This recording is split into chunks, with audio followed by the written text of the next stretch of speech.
So this is kind of a continuation from my last video.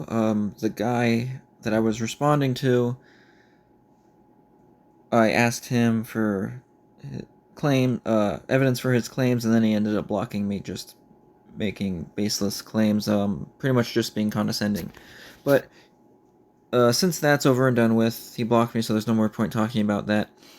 If you watched my last video, you might have heard me say all gods still might exist, based on the religions. So all the religions, they weren't religion first, then God. So you might be wondering why I said that as someone who's a Christian and believes in God and the one true God.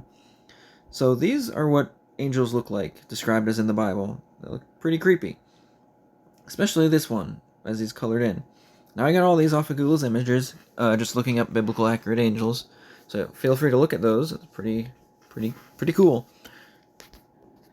But anyways, my main point was, as a Christian, other gods may exist. Now, when I say that, I mean like lowercase gods, and that they're not really gods.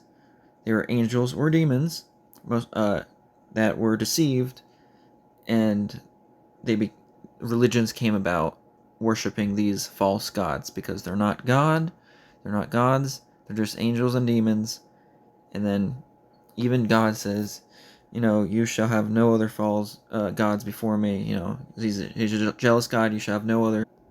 In Exodus chapter 20, and God spake all these words, saying, I am the Lord thy God, which have brought thee out of the land of Egypt, out of the house of bondage. Thou shalt have no other gods before me. And the word here for gods, Elohim, the definition is plural gods in the ordinary sense, but specifically used in plural sense, especially with the article of the supreme God, occasionally applied by the way of difference to magistrates and some of the superlative angels, exceeding God, gods, judges. Yeah. So here, even God says, you should have no other gods before me, because people were worshiping other gods.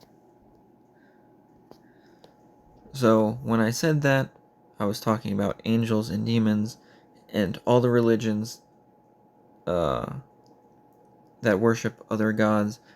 They are not actually gods that are worthy of worship, but they're demons, and they have deceived the people that worship them. And that is what I believe, and Paul in the New Testament alludes to this as well. 1 Corinthians 10 verse 20.